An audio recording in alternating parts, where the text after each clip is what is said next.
We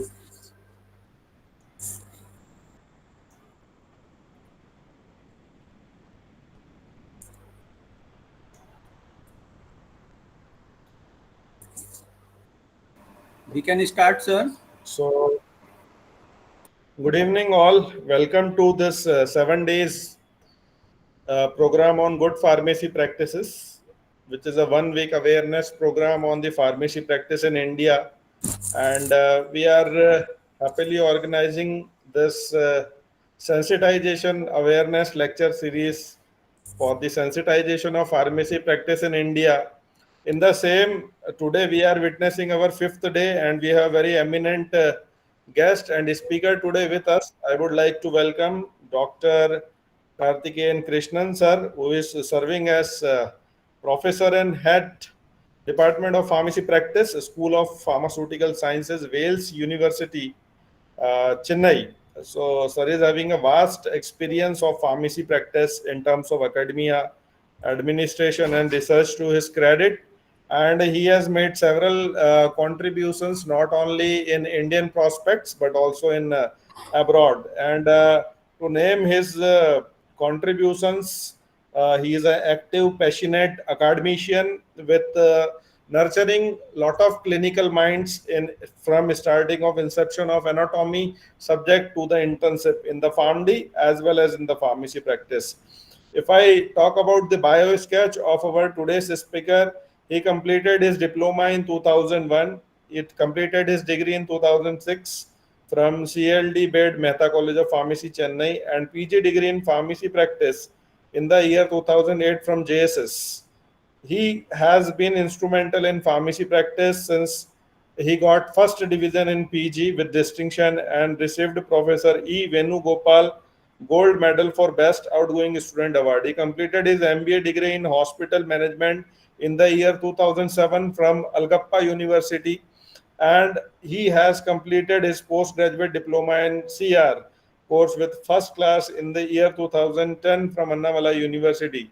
He completed his PhD degree in Faculty of Pharmacy in the year 2018 from Pacific University of Higher Education and Research, Jaipur, Rajasthan. He has won many prizes, certificates in both curricular and extracurricular activity.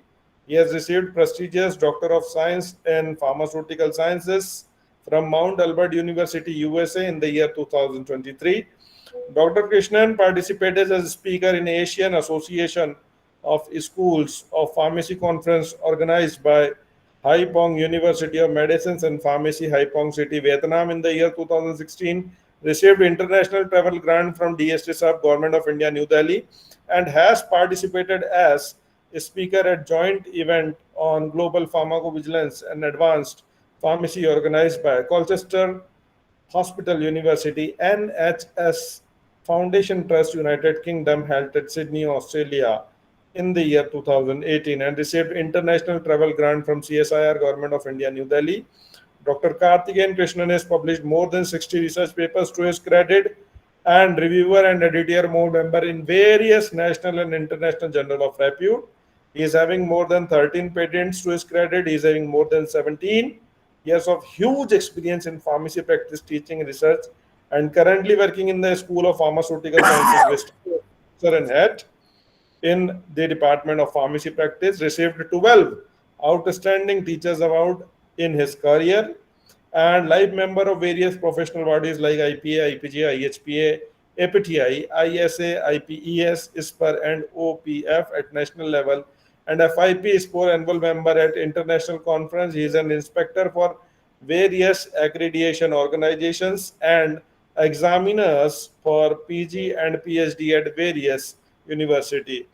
Above all, Dr. Karthikeyan Krishnan is a very humble human being and very supportive towards the pharmacy practice students. With this word, I would like to welcome you once again, sir, to this digital dais. Please unmute yourself and start the session. Welcome to you, sir. Thank you, Saurabh. Thank you for your brief introduction about me.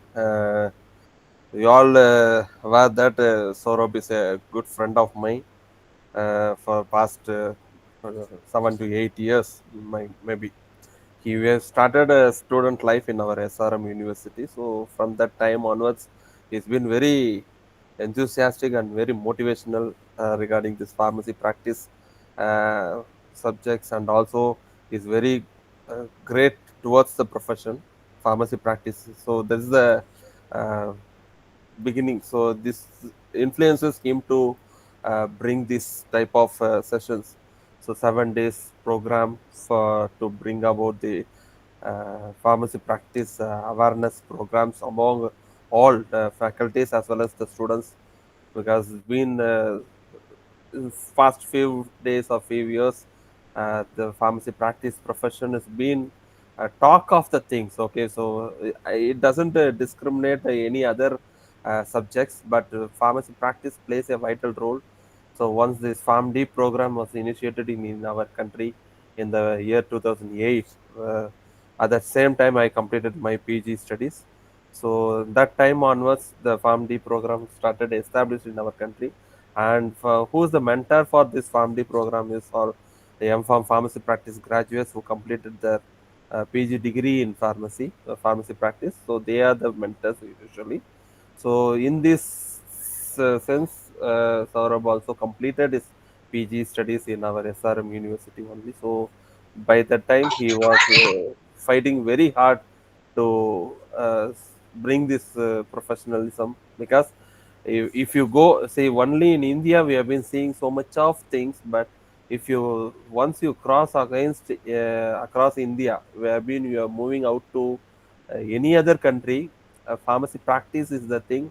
So they're having two different curriculums in B pharmacy itself. If you see, if you're going to Malaysia or any other country, B Pharm pharmaceutical sciences, B pharmacy of pharmaceutical sciences, and B Pharm is, what is the B Pharm is actually meant is only pharmacy practice.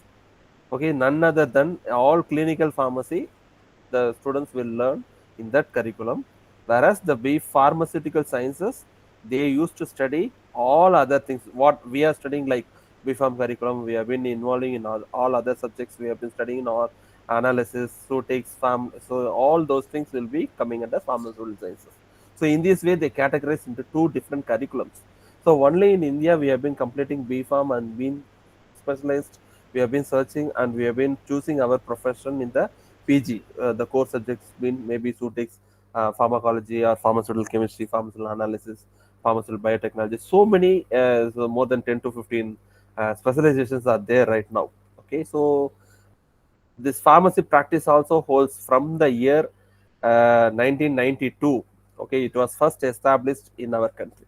Okay, the PG study M pharmacy was the first to influence in our country in the year 1992, which was brought up by JSS College of Pharmacy, Ooty. Okay, so we'll see the today topic, pharmacy practice, a new wind horizon in the 21st century. Okay, so what is that? Exploring the vital role of advanced pharmacy education and evolving role of pharmacists as key healthcare partners in shaping 21st century healthcare. So this is the main thing. So advanced pharmacy education and what is the evolving role of pharmacists currently. Okay, so next slide please. So the evolving role from dispensary, you all aware of that, what is the uh, condition previously, how the pharmacist been termed in old healthcare. Okay, so first one, the historical dispensing. So previously the pharmacist focused on dispensing medications and ensuring prescription safety, that's it. Okay, so they used to compound the medication. So usually the safety much not be there, because the each and every ingredient has been taken by the pharmacist, and maybe the quality control may be poor. So in that condition, the people, if the doctor is not also not available in the clinic, also they used to come to pharmacy and they may get the medications from the pharmacy and they may go. So even in my childhood days, where in 1980s, so there is no ready-made pharmaceutical companies being present over there at that time. Okay, so but the generic medications is there. Paracetamol means they will come in a bulk container, and the doctors used to take and give it. Okay, but mostly this mixtures and all we have been studying in our syllabus in zootics.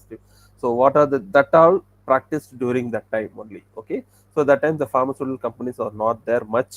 Okay, so later The second one is late 20th century shift.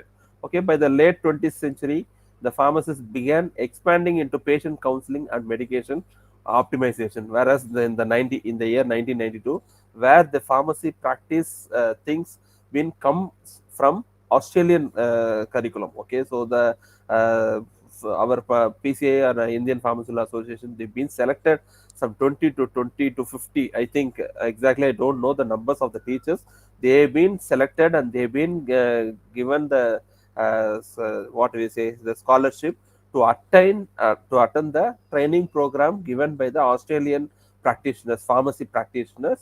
So then they came back and they slowly established the pharmacy practice curriculum in our country. So this is the history of that. Okay, so then previously no specialist pharmacy practice graduates was not there. So all other specialization, even Sutix department, analysis department, pharmacology department, they all taken together and they've been sent to the training program under what we say, pharma bridge. Okay, so the pharma bridge, they train the people, so they slowly brought and they established the pharmacy practice curriculum in our country in the year 1992. So that is why this patient counseling and medication optimization, everything been comes into existence. Okay, then the apothecary routes. So this is the main after the 21st century what we have been working towards and working towards the thing profession. The profession's roots are traced back to the apothecaries who combined medicine preparation with patient care. So what for? Okay, so in the 20th century itself we started, but even more specifically we have been going with the patient care. Say for example, patient medication counseling and adverse drug reaction monitoring, medication error reporting. Okay, so many things been developed, and also the therapeutic drug monitoring, inter-individual drug therapy. So how the drug acts on. So these is the basic things of the pharmacy practice graduates or thing. So they have to take into account this apothecary routes, which what mostly needed at present. Okay, so everyone, so nowadays the rather than the qualified persons, the non-qualified, non-pharmacy qualified people will be more in the country, in the all community pharmacy setups. Okay, so they've been giving the medication. So what they can see the prescription, they can dispense the medications, but they cannot provide all these drug related things, medication related things, how it's going to act or how it's been going to benefit the patients. They never can reveal the things to the patients. Okay, so this is the main thing, that patient care is mainly responsible with the qualified pharmacy practice graduates. So they used to give all these informations, because we never having any lab, or we are not dealing with any formulations, or we are not dealing with any animal studies or whatever things. So once the drugs comes to the market, so we have been giving this. The post market surveillance is mainly dealing with our all other three trials of phase 1, phase 0, phase 1, phase 2, phase 3, everything will be with the other people, all other department they can. But the post market surveillance is entirely depends upon the clinical pharmacist only. So this is the main thing. So here the evolving role has been, the transition reflects a growing recognition of the pharmacist's crucial role beyond just medication supply, embracing a more holistic approach to patient well-being. Okay, so this is the main thing what we have been working towards and walking towards and approaching towards, whatever we, so many terms we can put. Okay, but the final thing is that achieving. So once we achieve all these things, the pharmacy qualification will be talk equal to the doctor. Okay, so nowadays healthcare profession who is on top means, there is no doubt in India the doctors on top, because they have been very united. If you have been anything, you have been quarreling with the doctors also, immediately you will be sued to the jail. But whereas pharmacist drug or anything they placed wrongly or they dispensed wrongly, we will be going to the jail. But whereas the doctors been, and also nurses also, they have been down to us actually in the third position in the 80s and all, doctor, compounder, nurse, it was like that.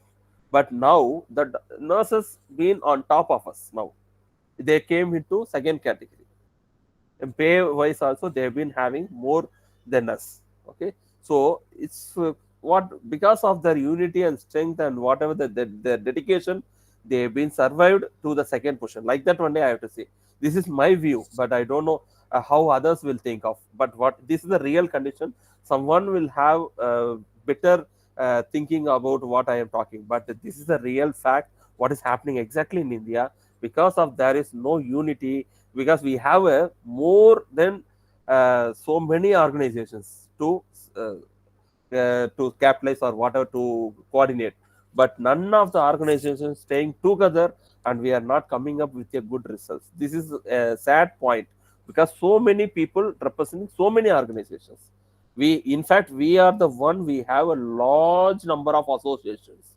Whereas in the nursing, there is no, only some government associations will be there. All other things they don't have. Only the nursing council used to control.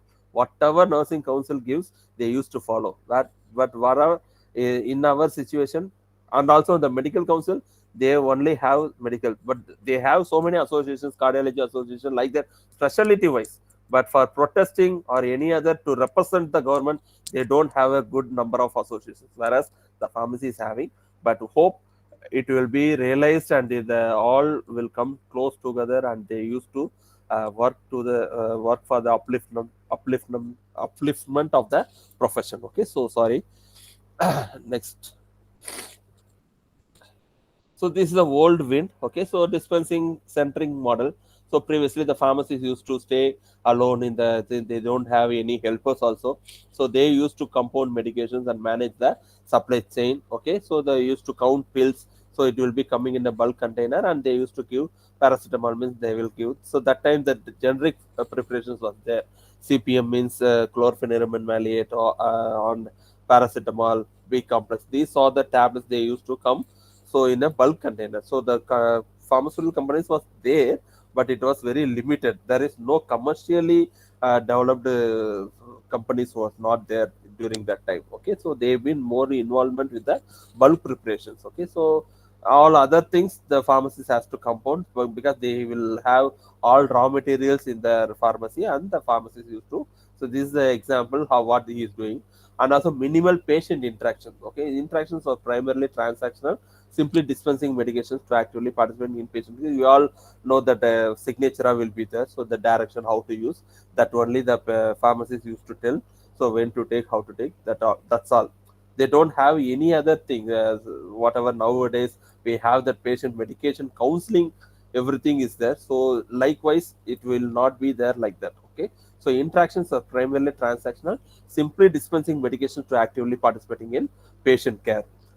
Then underutilized expertise. Pharmacist extensive knowledge was often not fully leveraged. Okay, so not fully because so because that day onwards from 80s or 70s or whatever things. Okay, so there will be a silent quarrel between uh, the doctors and also between the pharmacists. Okay, so this cannot be revealed. Okay, whenever I was studying, we used to have a common center in that for diploma in pharmacy examinations in the Stanley Medical College. Okay, so we used to go, and we have been away from our college. Okay, so the our tutors or lecturers will give you instructions, specific instructions. Doctors won't support you, so don't do anything. Don't involve in any malpractice. If you practice, your future will be gone. So they used to take you away from, like we will get specific instructions that time onwards. Okay, so likewise doctors have always they want to utilize our things, and they want to have their own pharmacy, and they want to have all these margins also they have to take. So nowadays all becomes business mind. Okay, so that time onwards, so they giving medications, and without doctors the pharmacy itself they can give medications. So likewise some sort of things will be there, so the pharmacist may be sidelined. And so they, because they may have knowledge, extensive knowledge, and not fully leveraged beyond basic dispensing duties. Okay, so this is your duty, why you are coming and involving like that, the doctors may put, and they may stay away from that. So this is the old wind. Next slide please. Okay, so this is a modern pharmacy. So as I already discussed, patient-centric care has to be present. Okay, so that is happening actually nowadays. Okay, So they're going and interacting with the doctors also, and doctors also started realizing what actually the clinical pharmacist is doing, especially the pharmd. We have been mentoring as a MPharm graduates. We have been mentoring the pharmd graduates. We have been going to the ward rounds, and we have been monitoring, and we have been witnessing the same, and the doctors also supporting. If they have any query, they have been putting into our students, and the students is coming to the drug information center and they gathering all the information and been going and discussing with the doctors, especially the regarding the drugs and regarding the choose of antibiotics. Everything they be, if we are doing our duty sincerely, our our what we say, our responsibilities will be, our roles will be recognized sharply by anyone. Okay, we cannot say this doctor is not recognizing us, this doctor. So we have to see, we are during our case presentations in the labs, in the things during the practical classes after the ward rounds, so that the students were hesitating. They are not at all going and telling. So because they have been taking enormous things, adverse effects, medication errors, everything they have been noting down, drug interactions they have been noting down, but they never going and revealing the same to the doctors. See, some 10 doctors is there. Okay, at least 2 doctors will recognize our things.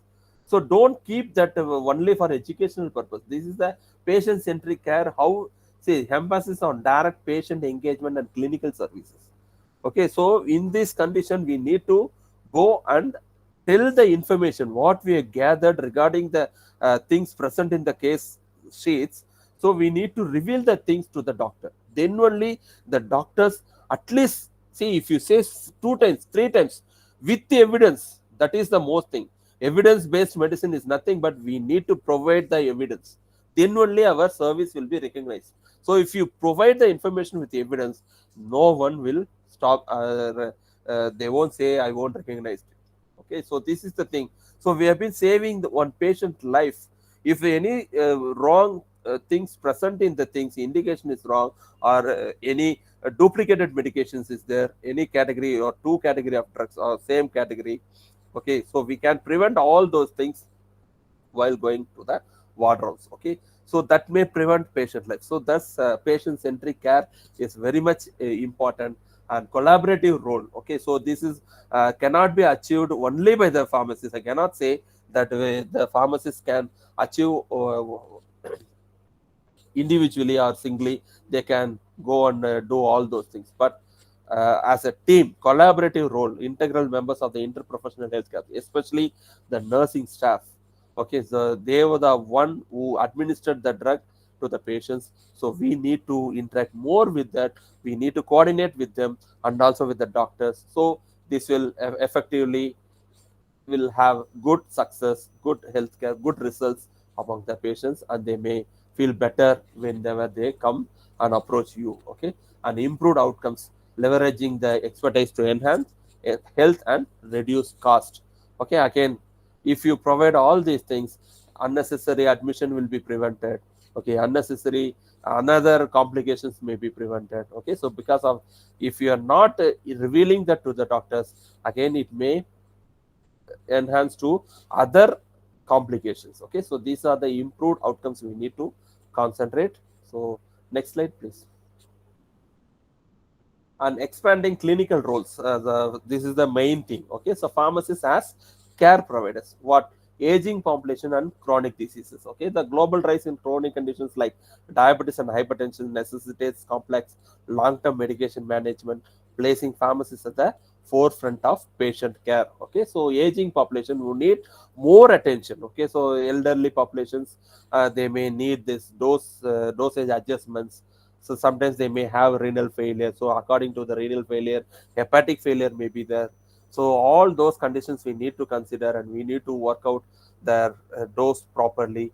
And we need to, if any polypharmacy is present, so we need to go through the list of medications being prescribed, and we can minimize the drugs whatever is not been indicated uh, regarding the patient's health condition.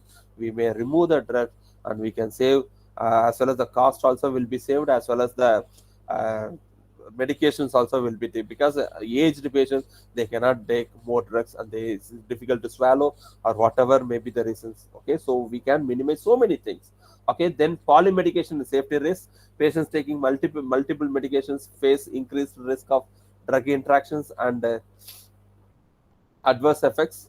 Pharmacists are crucial in mitigating these risks. Okay, so we can increase the risk of drug interactions if we have been reviewing the case sheets or a prescription. So we have to check each and every drug. Okay, so whenever we are seeing that, we need to check out. Okay, so on admission, what are the chief complaints on the patient being admitted to the hospital? Okay, we have been the doctors been prescribing some drugs. Okay, we have been noting down in the case sheets. Okay, say some example, the constipation may develop at the third day. Okay, the patient is not complaining of any constipation during the time of admission. Okay, but if you have been seeing the drug has been added in the third day of the prescription. Okay, okay, what is happening exactly? So the patient was coming normally to the hospital without the constipation complaint. Okay, but now the constipation develops, so we need to correlate what are the drugs prescribed in the prescription may lead to this constipation. Okay, so that we need to realize. Okay, we need to check all the medications. So is there okay any drug interactions that may also lead to this constipation? Okay, so we need to check all those things. We need to use the correct softwares and the thing, and we need to provide evidence based medication before reporting to the doctor. Sir, this is the thing, this was added in the second day. Okay, so like that we need to report with clear evidence. They may really accept and appreciate our roles and things. Okay, decisions. And healthcare cost efficiency, the push for more efficient and cost effective healthcare provisions. Pharmacists as key players in managing drug related expenses and optimizing outcomes. Okay, so these are the things we can avoid the unnecessary medications being intended for that particular patients, and also it will prevent healthcare cost. And also again, because of that, if any other complication develops, we also preventing the same thing. So healthcare cost efficiency has been more, it's also one of the major job of the pharmacist. Okay, next slide, please. So expanded role for, excuse me. Okay, so clinical pharmacist. Okay, they direct patient care, optimizing drug regimens in hospitals and clinics. And the second, ambulatory care pharmacist. Okay, so these are the things, managing chronic diseases for outpatients in clinics. So the pharmacists, the clinical pharmacists, have roles both in inpatients and outpatients. So they have to split it out, and they have to monitor in inpatients as well as the outpatients. Okay, so outpatients we need to give more care because they are not staying in the hospital, they are coming and going back to the home. Okay, after getting medications, so for them only we need to concentrate more, whereas inpatients been we have been monitoring 24 into 7 basis. Okay, so they, rather than inpatients, the outpatients need more attention. So ambulatory care pharmacists, they need to have a phone number. They can take the phone numbers whether they have been taking medications. If the patient has been coming to the hospital for the first time and it's been diagnosed diabetes for the first time. Okay, so the doctor adding medications, one metformin they've been adding, and another one more oral hypoglycemic agents they've been adding. So say for example glibenclamide they've been adding. Okay, so we need to educate the patients before why they have to take these medications. Okay, so they initially they will be giving that medications for 2 weeks. So they, after 2 weeks you just come back again, you just report it how it's been, so we can take the blood glucose levels, we can check it, and we can say we'll monitor like that. The doctors may send off, then they have been coming to the pharmacy to get the medications. Okay, so that time we need to give the proper counseling point to the patient. So rather than don't take sweets or the other, don't take carbohydrate rich foods or rice items. Okay, so used to take chapati or whatever roti. Okay, so you just reduce your oil. Okay, so it may lead to hyperlipidemia, so sometimes cholesterol deposition will be more. So we can give so many counseling points. And also regarding medications also we need to give the counseling points. So first time they are going to take the diabetic medications, it sometimes it may cause the diarrhea. Okay, so that time we need to educate the patient. Okay, because 14 days they have to take the medications. Okay, so this is the first time they have been taking, so we need to make the patient very alert. So this may cause diarrhea, no need to panic. Okay, you, if you one time it's been happening, don't stop the medications. You wait for the second time, you need to continue the medications. If it has been persisting for a longer period of time, longer things, so say for example morning or night or whatever, it's been happening frequently, just come and report to the doctor. Like that, we need to educate the patient. Otherwise, if they are going home and taking medication, some they may have the diarrhea, and they have been stopping the medications again, they are coming back after 14 days. It's quite difficult for them. Okay, so sometimes that glycemic level will be increased much more, it will be increased without taking medication. So we need to educate the patients before leaving the clinic. Okay, so this is the main thing. Ambulatory care patients, we need to pay more attention. So community pharmacist, transforming pharmacists into health reps with immunizations and screenings. Okay, so these are the things. So community pharmacy, we can in the community pharmacy level, we can bring more awareness, especially in any pandemic diseases or whatever. Say for example, this COVID time, everything was shut down except the medical shop. Okay, community pharmacy is always open. Okay, so we need to educate whatever role, because we need to keep on updating the things. Okay, so we need to keep on updated ourselves, and also we need to update to the society. So this is the main thing. Community pharmacy is the one of the biggest bridge between the physician and the patients. Okay, say sometimes they never go to the doctor first, they will come to the pharmacy first. So how? Because they have been keeping top of doctor. Okay, the community pharmacists. Okay, so we need to give proper education. Say for example, if they are coming and approaching for the life saving medications, we need to educate them. No, you just go. When was the last prescription was filled? Okay, so it's almost 3 months, 4 months, you need to go for follow-up, you just come back. Okay, like that, we need to tell. If the condition is okay, they may refill the medications with the same thing. Okay, but we need to confirm whether the patient is on medications or not, the complaints is there or not. So that is the main thing. So community pharmacists is having a much bigger role, and also they can provide awareness programs, and they can for screening programs and immunization schedule. Anything is there, they can hepatitis vaccine. They can provide awareness. Okay, so these are the things they can do much better. And in most of the community pharmacies, we have been seeing that blood pressure monitor and also the blood glucose monitor. They have been giving free of cost. Sometimes it may be of reasonable cost. Okay, so we need to see whatever we have, we need to provide. Okay, so this doesn't, there is nothing to specific between free medications and free services with payable services. Okay, so whatever things, so those who have money, they can utilize the services. They, if they are not having, they can. Okay, so research and industry involved in drug development, clinical trials, and regulatory affairs. In this way, the pharmacy has been connected more. Even the PharmD graduates, all M Pharm pharmacy practice graduates also most involved in clinical trials and regulatory affairs. And recent this government PCI notification also, they changed. Previously it was allotted all the jobs to PharmD graduates. Then they've been revised that to M pharmacy practice graduates also. Okay, so this is a good thing, because even we are not any degrading anyone. Okay, but pharmacy practice established in the way back in 1992, but those graduates been sidelined once they bought the farm D, means it cannot be accepted. Okay, so now the PCI been, they changed, and now it's been the same pharmacy practice also is being involved.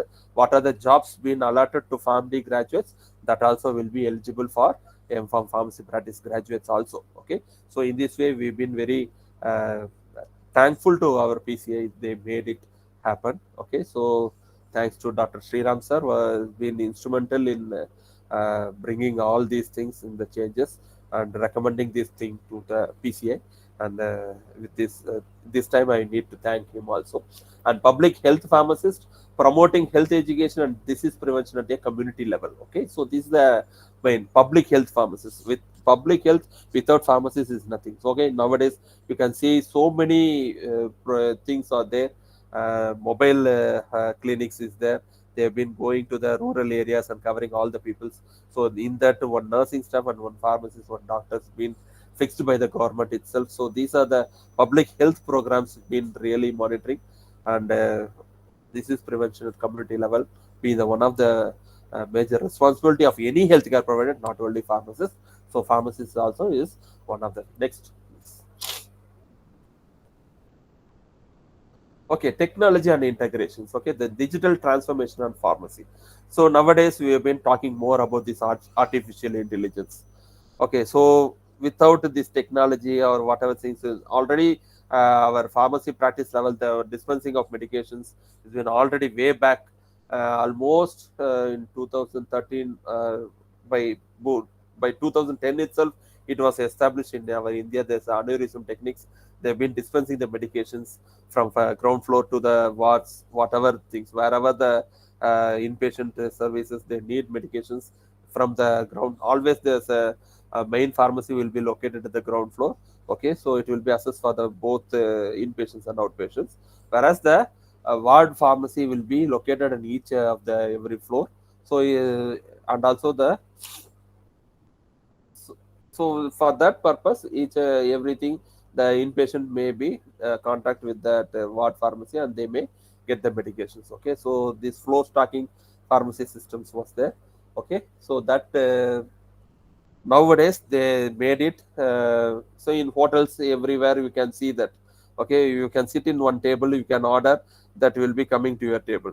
Okay, so watching in so many YouTube videos. Okay, so likewise, it was established long back in our country.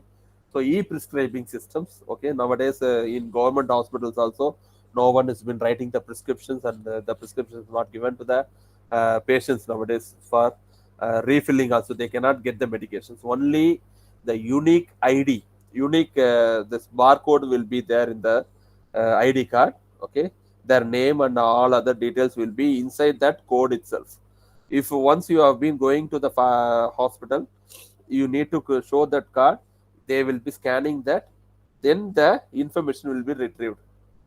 So this also preventing the misuse of medications. So sometimes if you while writing the prescriptions normally in the previous days, they can get the medications and they may go and take for 2 days. Once everything got fine, they will stop the medication. They may taken the medications for 5 days. After 2 days, they may feel better. They may stop all the medications. Suddenly, their relatives, house, in the members present in the house, they may get some same sort of something. What the person will do, the patient, the previous patient will do, he may hand over the remaining medications to him. So this was the condition I also suffered. You can take the medications. Okay, this won't work out. So to prevent all these things, this digital transformation has to be implemented. Okay, so this is the main thing. Okay, so I see whatever one point of view that person what he is doing is correct. Okay, he is not want the other people to suffer. His intention is good, but while going for medically it is wrong. Okay, that person won't know that. So it's quite a thing. We need to give only the e-prescriptions. Okay, so that medications will be taken for that particular patients. Okay, so this is main thing, and it cannot be refilled. You cannot go to the other pharmacy out this community pharmacy and get the medications for another period of time, especially in the life-saving things, so life-saving medications. Okay, so this is the national e-prescription. So after 14 days, they every 14 days they may give medications.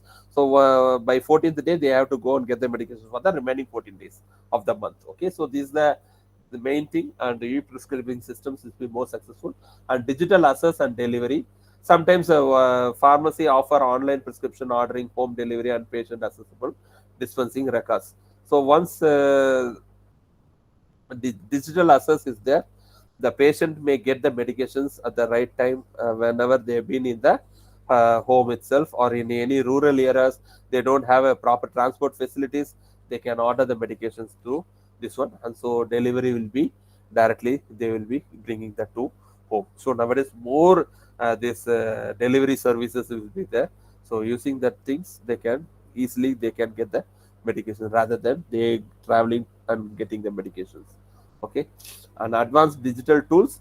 Pharmacists increasingly use digital health tools, point of care diagnostics, and population health analytics. Okay, so digital health tools, more digital health tools, especially blood pressure monitoring and blood glucose monitoring. Okay, but then this spirometry, everything has been in the things. So can they can use the tools. Okay, so digital shift is streaming workflows, improving accessibility and empowering data-driven decisions in patient care.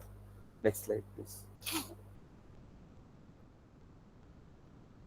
And telepharmacy. Okay, so enabling remote. So I already told that it's mainly the patient cannot travel easily from his place to the hospital where it's been located. So in that condition, so they may call the pharmacy by video call or whatever things. So they may call, so their unique id will be present. So using the unique id they can get the treatment. Okay, from the doctors itself they can consult the things, and they, if anything is there. So especially this was telepharmacy and telemedicine. Okay, this was very useful during the COVID-19 period. Okay, the patient, the people cannot come back, sir, come out easily. Okay, it's been restricted. Sometimes the whole street has been shut down. Okay, they may put one street and they may there no one can enter into the other area.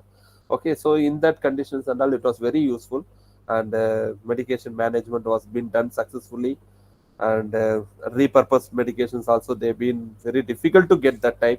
Okay, so whatever, because the every whole global is one shut down, and it's very quite whatever things available in our country, our people has been worked out, and they've been, the pharmacists mainly helped a lot, even though it's quite difficult where this transportation has been not been very freely. So that time our country has been, not only our country, so we have witnessed it throughout global. Okay, so the same scenario, more people lost their lives because of not getting the medications. But it's quite unfortunate, but these things may help in some way only. We can because our population is densely, thickly populated, and in that condition, whatever we have been get and we have been come out of that situation is really that vaccine also developed from our country only. So we can proudly we can say, we, with the limited sources we have been achieved a lot. So these telepharmacy, that time you can take that as an example. And electronic health records facilitates seamless integration and access to comprehensive patient information, improving care coordinations. Okay, so electronic health records, sometimes the patient may stay in one place. So sometimes during an emergency they've been pushed up to the hospital, and as an emergency condition they may not have any time to take the records or medical records with them. Okay, so that time this electronic health record may give a better way, things to know about the patient's conditions. Otherwise we need to take the prescription. If the prescription is not available, we need to take the containers and strips everything what are they have been taking. So this may we, and it take unnecessary time, and it may lead to uh, late diagnosis of the patients. So this electronic health records means we can easily think what has been previously diagnosed, what does the medications the patient is taking after that. Okay, so all those things we can retrieve it from electronic health records. Okay, so pharmacogenomics utilizing genetic. So this is mainly inter-individual things. Okay, so pharmacogenomics is a good topic, but this genomics under the same population, it may not be a much difference, but it can be lead to this dose adjustment we can use. Okay, so how much of drug concentration has been intact in the body. So all those things we can, peak plasma concentration number we can say, for this type of patients this dose is enough. Rather than giving 50 mg, we can give it for 40 mg is enough, or 30 mg is enough. So in that dose prediction or for that purpose it's meant very say for example. Otherwise this genomics will be very useful in other populations where the usually any adverse effects been found by taking the drugs is been mostly founded in only Western population mainly. If you take anything, okay, so say for example any anti-diabetic medications, rosiglitazone, troglodyazole, and our antipyretics and also painkiller, this nimesulide, okay, and anti-epileptic drug gemfibrozil, and antifungal drug ketoconazole, everything, fluconazole, okay, all drugs may cause this effects, side effects or adverse effects only in the Western population. So based on the Western population study only, this all the drugs has been withdrawn from the market. Okay. So if you see, if you give the same drugs to our population, it doesn't elevate any liver enzymes or whatever may be. Even paracetamol has been used cautiously in Western population, whereas in our population we have been using it anything like food. We are using paracetamol. Okay, if for that purpose, if when compared to the Western intake of medications, paracetamol, we are taking 100 times more than Western population. So how much the liver enzymes has to be elevated in our population? So it's completely absent. That enzymes has been completely absent. We cannot have that elevated enzymes in our population. Okay, so pharmacogenomics is a little hot topic in our population, but we can use it for some purpose. Okay, next. The pharmacist as a partner in healthcare in collaboration with physicians, okay, reviewing prescriptions for safety and efficacy and ensuring optimal patient outcomes, and with the nurses ensuring proper medication administration and patient monitoring, bridges gaps in healthcare, and with patients providing comprehensive education on medications, including usage, side effects, and adherence strategies, empowering informed decisions. So, in this way, the pharmacist has a partner in healthcare. We can do much better in collaborative efforts. Whereas individually we can do means it's quite difficult, but whatever we can do with collaborations, it may bring a lot of success. Okay, next. Challenges, regulatory barriers. Policies often prioritize dispensing over clinical services, hindering full integrations. Okay, so always some sort of things will be there. So regulatory barriers always be there. Okay, so and workload managers, balancing expanding clinical duties with the existing dispensing tasks can be demanding. Obviously, in our country, rather than doing, if you have been fixing the job for 8 hours normally, okay, so it will be extended for 12 hours. How the person will be able to work for the next day. Okay, so like this is a quite hectic thing happening everywhere. Okay, so in especially in the clinical farm services, when they have been once they have been given offer of clinical pharmacists, they have been working for 12 hours or 14 hours, whatever. So from the students' experience, I've been getting this information. I've been revealing it to you. Okay, so we need to request the hospitals to recruit more number of clinical pharmacists rather than recruiting a small number of only for NABH accreditation purpose. Some hospitals been coming forward to recruit our clinical pharmacists, and they have been giving different jobs other than their clinical pharmacy services. So these all the regulations has to be, these regulatory barriers has to come forward to regulate all these things rather than giving this one.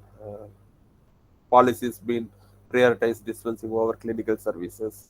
Okay, so they have to come forward and they need to give good recommendations regarding the workload system of the clinical pharmacists and continuous education. So the need for any profession. Okay, so any profession. Say for example, I studied my diploma in 1999 to 2001. Okay, so if I've been stopping my studies in 2001 itself, I cannot be improvise my knowledge. Okay, we are coming to pharmacy, dispensing the medication, going back. So we are not knowing the newer techniques, the newer technology, or whatever things. So for that purpose only, each and every state pharmacy council has been, nowadays they put order, but not very strongly. So that is the difference. Okay, whereas if you are going for nursing council, okay, so my wife is a nurse, so that's why I've been saying that. Okay, they have been making it very strong. Every 5 years, if they want to renew their certificate, okay, they need to submit some 10 credit hours of this one continuing education system. Why not the pharmacy council not implementing these type of things? That is my biggest question. We have so much of associations, but they are not making it done properly. Syllabusing, regulating the syllabus, drafting the syllabus is all entirely different. But how this continuing education is very vital in among the pharmacy profession. If you make it done, automatically our profession will lead to a different level. 10 credit hours is so almost all colleges, even my university running some 2 to 3 conferences per year. We have 20 to 25 colleges, 20, more than 30 colleges, 30 pharmaceutical in and around Chennai itself. Out of that, 5 deemed universities are there. Okay. So each and every university has to come forward, and they have, if they coordinate with pharmacy council, they can start this type of programs. Compulsorily 10 credit hours for each pharmacist, then they may go to a different level. So this is a continuing the one point I need to stress it out. Okay. So this is why. So many times I told to even the Tamil Nadu Pharmacy Council register also, I informed several times. So they have been coming forward to conduct the programs, but they are not making it compulsorily 10 credit hours. They are not making it. And I hope the new team has been taken charge of this pharmacy council. Okay, so hopefully we can have a better things. Okay, I'm talking about Tamil Nadu, and I need you also represent your pharmacy councils to conduct such a programs before going for renewal. If you have 10 credit hours, we can also change a lot. Okay, next. Complexity and risk in medication management. Okay, next. Okay, why? Complexity and risk in medication management. Okay, so refers to the numerous factors that makes a person's medication regimen difficult to follow. Okay, sometimes it may first start with a legible handwriting, illegible handwriting by the doctor. Okay, even we are reviewing the case sheets also. That time also we are not able to identify the what drug he has been prescribed. So that's why the Medical Council of India, they came forward and they've been put their order. The each and every doctor has to write the prescription only in the generic name in bold letters. I mean in the capital letters. But how many pharmacy, how many physicians been following this? I don't know. This is quite a thing. Okay, then okay, doctors, who is he to put an order to me? Like that mentality only these people will have. Okay, out of that, at least 50 to 55% doctors, they've been obeying, and their commission, whatever they've been giving the guidelines, they've been following. Some doctors used to write only in capital letters. I have been witnessing that also. Okay, and also they've been using more brand names instead of generic names. They used to write brand names. Okay, the same thing our students also will follow, and during the case presentation, they used to give only the brand names. Okay, so these things has to be avoided. So main management complexity starts here. Okay, okay, so and also makes a person's medication regimen difficult to follow. Okay, it goes beyond the sheer number of medications and includes things like dosing frequency, special instructions. Example, take with food, avoid alcohol, and the various forms of medication, pills, inhalers, and injections. Sometimes the two say ranitidine also will be prescribed, and another two after two drugs, they may add this PPAs also, proton pump inhibitors. So what is the use of ranitidine as well as PPAs? It will it has to prevent the gastric acid secretion. Okay, any one drug can be indicated, especially for the adult patients, especially for the elderly patients. Why we need to avoid? So that is polypharmacy, we can avoid one indication. Why for one indication, two different drugs we need to add? Okay, so these are the things we need to identify, and risk management we need to have. Really, we need to what are the formulation type, whether it's a tablet or capsule or when to take, how to take. All these things has to be mentioned clearly, and the complexity directly increases the risk of medication errors, and which are any preventable events that may lead to inappropriate medication use or patient harm. Okay, These risks include adverse drug events, okay, and non-adherence, drug interactions. Okay, so if you are not identifying the medication complexity, it may lead to all these three factors. Okay, so you all know what is ADs. Okay, so I don't want to take much time.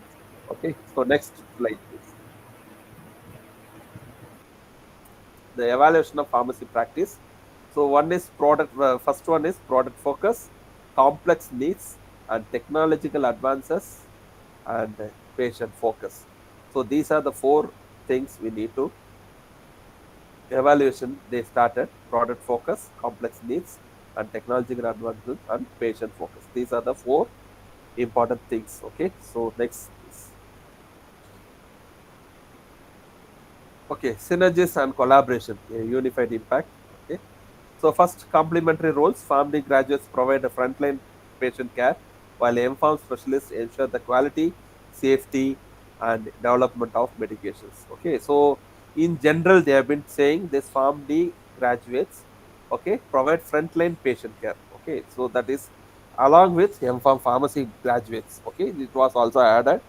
Okay, whereas the other MPharm specialist, okay, other than pharmacy practice, I can say, okay, other than pharmacy practice, pharmacology, and other pharmaceutics and pharmaceutical chemistry analysis people, all they have been involving in this quality, safety, and development of medications. Okay, as I already told, this phase zero, phase one, and phase two. Before entering the clinical trials, the drug discovery development process is there. So all other pharmacy graduates, it's been very helpful in bringing the drug to the market. I mean clinical trials. Okay, not market. Okay, so these are the complementary roles. Okay, so they mainly this Pharm D graduates been in patient care services, whereas others will be industry oriented mainly. Okay, and bridging the gap, the this collaboration fosters a holistic ecosystem where clinical expertise and specialized knowledge work in tandem. Okay, so this is the main thing. Okay, so PharmD and MPharm pharmacy practice graduates and the specialist knowledge people, okay, work in tandem. So then only this collaboration, holistic ecosystem will be very successful and enhanced patient outcomes. Together, these professionals drive improved patient safety,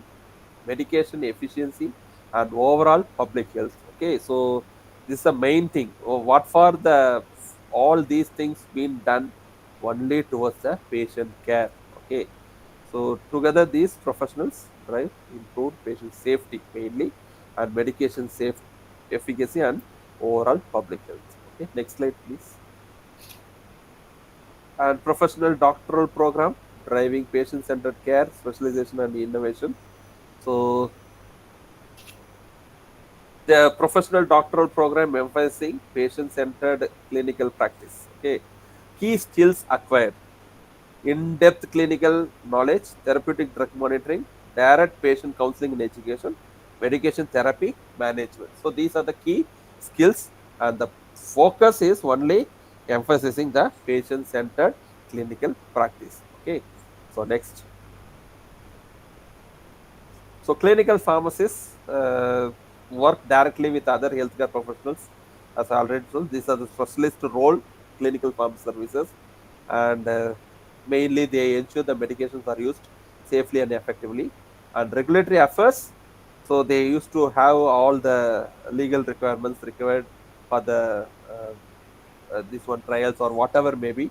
So they need to keep the documentation ready, legal procedures, everything, and also applying the for trials.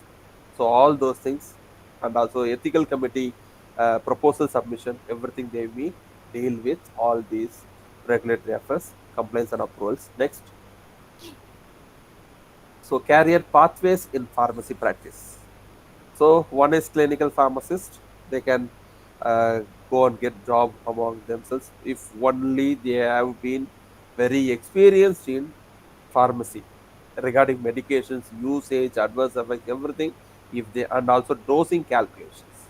So mainly, so if they been thorough with all these things, they can shine a lot.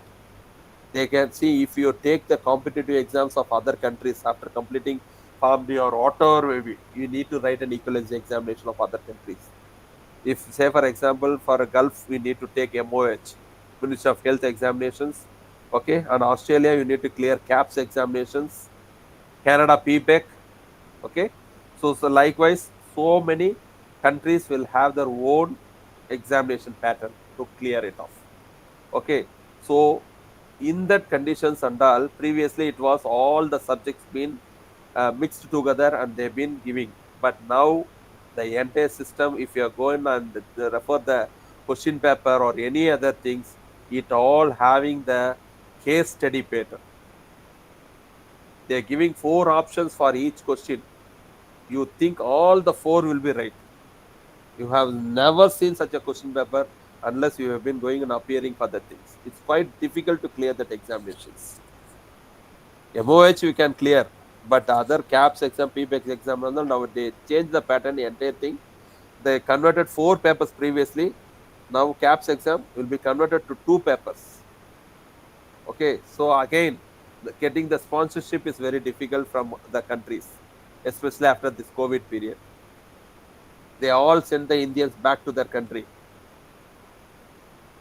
We may think that so many positions are there, vacant is there, but it's quite difficult to get that sponsorship again by the Indians. Each and every country they started protesting, only their citizens has to get the jobs. Nowadays it's happening everywhere. Even in US, this was the assurance given by Trump and he came to the power. Okay, so you all know what happened once he was taken charge as US president. Okay, so it's not quite easy. Okay, so we need to be competitive, we need to study strong, we need to develop our knowledge, we need to update ourselves. Okay, so I am not specifically supporting this course or that course or that, whatever course we have been studying, we have entered through that course, we need to fulfill that criteria, what is that teaches us, we need to establish in the society. So that why this clinical pharmacist is very professional and noble job, and it is very effective when compared to other PG courses. They say only one thing I want to say, because we have been directly involving among patients, whereas other PG students, they never, PG graduates, they are never going to face the public. They have been inside only the 4 walls inside the industry.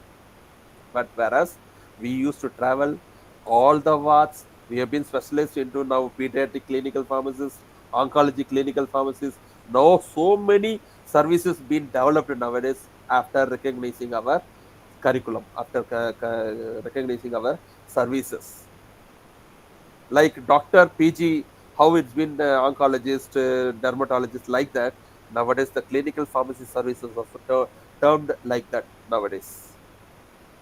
Okay, so residential oncologists, so many, we can say so many jobs, not only clinical pharmacy has been subdivided into specialist areas.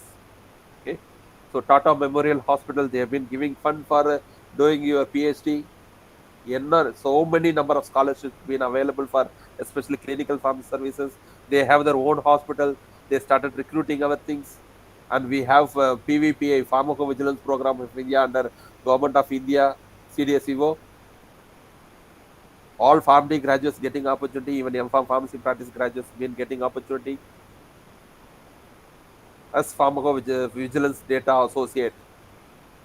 Okay, so the opportunities are there. When the course was started in the year 2008, it was very blank.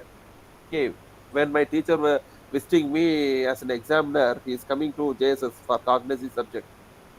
He was asking, what course you have joined? I've joined the M.Pharm pharmacy practice. Why? Pharmacy practice you joined. You don't find any other course like that, he told. But once I come out of that, see, I have to really thank God. And also Dr. B. Suresh was very instrumental in bringing PharmD in our country.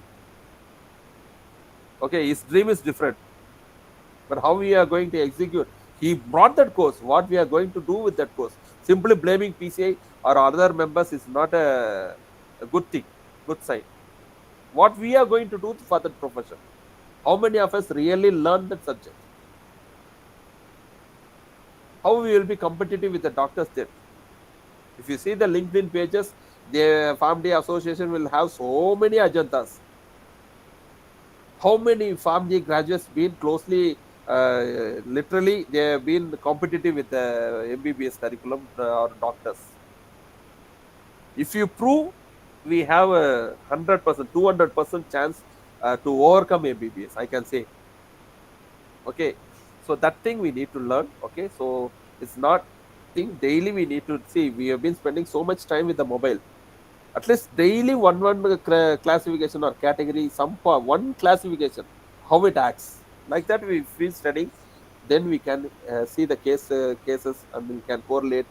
Okay, and we can then if you see one cases, if you go and refer that cases, because we have been seeing that practically, it will stay in your head for longer period of time in your mind, so that may really helpful rather than studying 1,000 pages 1,500 pages of theory books. Is quietly waste of time. Practically what you are learning, it will stay for longer period of time, especially with the patients. If you are seeing directly, it may really help you. Okay, so this type of case studies only will be asked with the question papers.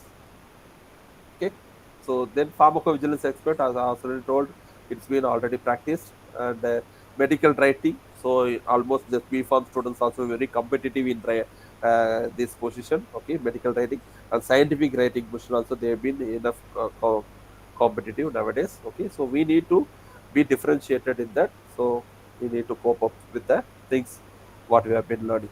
Next, and research scientist, automatically we can ensure ourselves as a research scientist. Okay, and we have all eligibilities. Okay, and regulatory affairs specialist and quality assurance control manager.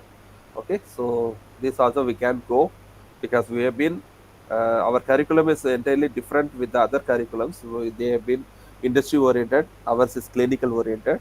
So even though we can get the opportunity in quality assurance as well as the control manager. Next, so the future of pharmacy, a new era of integrated care. Next, so this is the seamless person-centered care. By 2030, pharmacy sectors will break down silos and delivering seamless person-centered care across settings. Okay, and pharmacist-led optimization. Pharmacists will lead prescribing and medicines optimization, supported by pharmacy technicians in technical and patient-facing roles. Okay, and dynamic multidisciplinary teams, flexible portfolio carriers, and digital infrastructure will empower dynamic multidisciplinary pharmacy teams. Okay, so these are the various roles by vision, the future vision of pharmacy 2030. So hopefully we'll do okay as a highly integrated and adaptable component of future healthcare systems. Okay, next. So this is the recognition. So as I already told, for to obtain this recognition, we need to struggle a lot. We need to work hard. Okay, so this then only the recognition will be automatically, it will come on our way. Okay, then specialization, need to get a degree, and then AI innovation, anything you can develop. So many, so nowadays these alarming systems, how to take the medications, when to take the medications, it will remind the patient to take regarding their medications. Okay, so they automatically, it will improve compliance. And also so many innovations we can do. So for the what finally holistic care will be there always. Okay, so next, seamless care, connected teams. Okay, so we can achieve in collaboration. Okay, and overcoming barriers, business models and professional identity, adoption challenges. Large chains and payers show slow adoption of clinical services models despite clear benefits hindering progress. Okay, they may stop our progression, but it cannot be long lasted. Okay, so economic pressures will be there, margin pressures, digital competition, and value-based care demands. So once the chain pharmacies are there, they used to go 20% discount. How the other community pharmacy may withstand their margin levels? Okay, they have been getting only 17% margin even at that wholesale level, how can they give 20% discount? So it's quite difficult. The economic pressure is there, but demands are pushing innovation and forcing adaptation, and clarifying identity. The profession must clarify roles to avoid conflicts and strengthen its identity as essential healthcare providers. Okay, clarify roles to avoid conflicts. So we should not have any conflicts with any people. Okay, whatever job we have been doing, if we do sincerely and dedicatedly, will be automatically recognized for our services. So this is the main thing. Addressing these barriers is critical for pharmacy to fully realize its potential as a cornerstone of modern healthcare. Okay, next.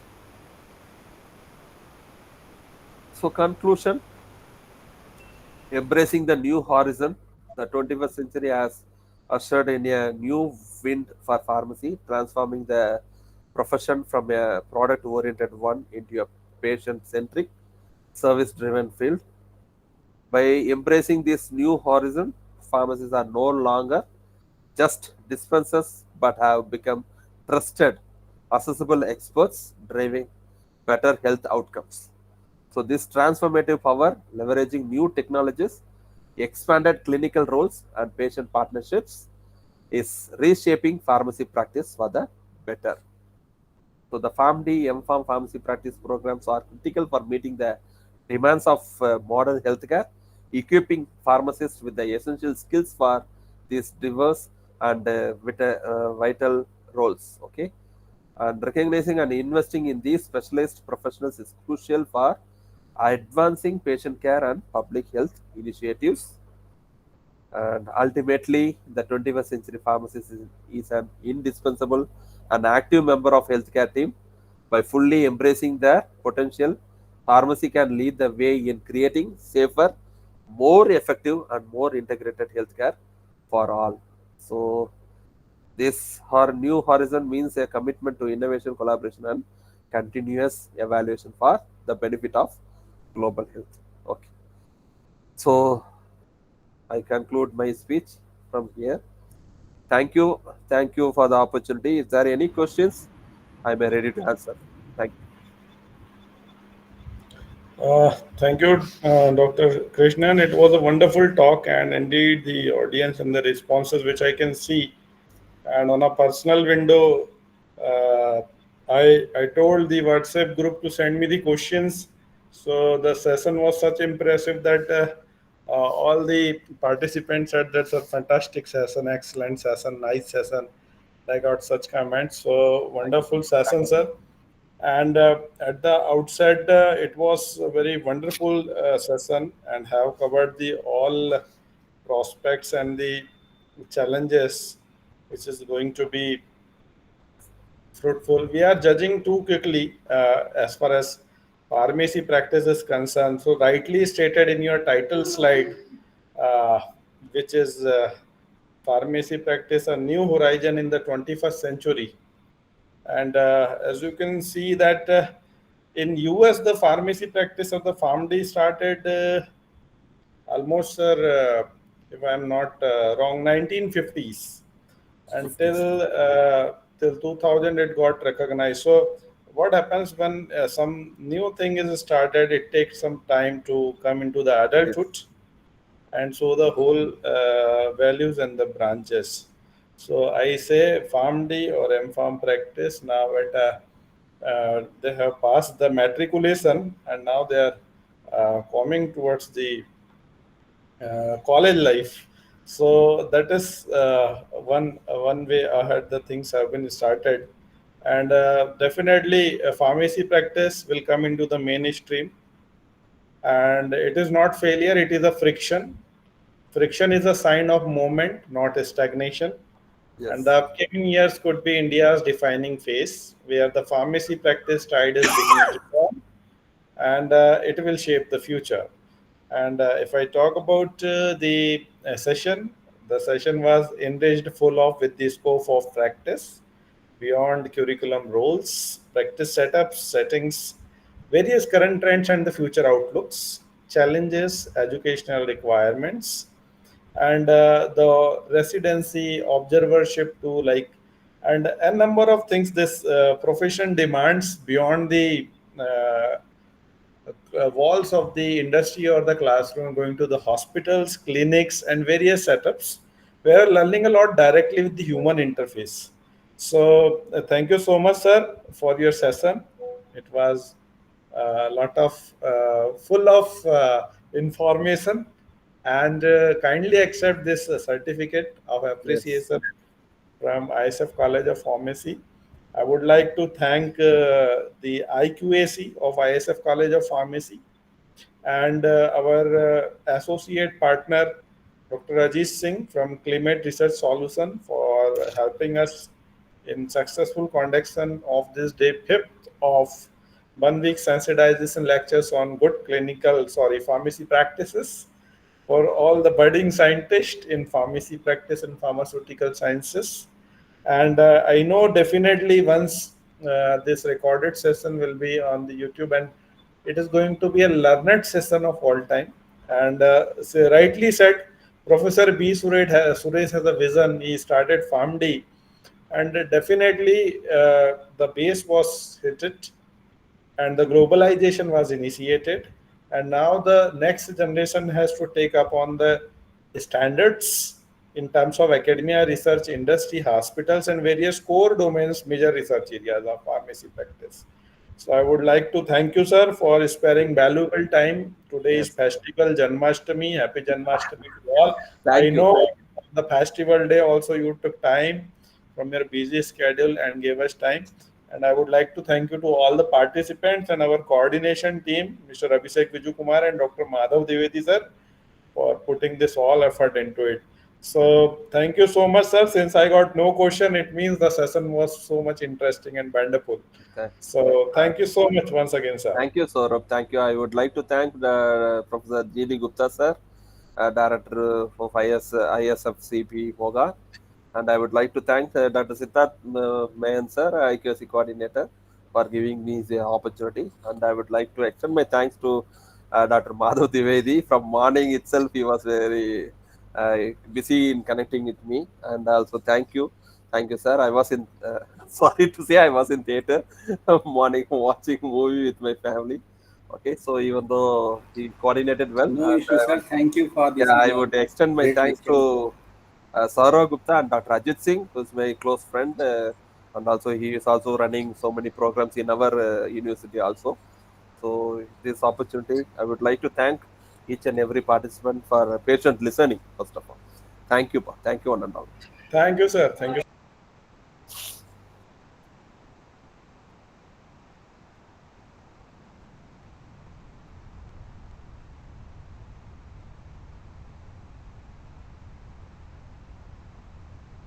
Sant sir,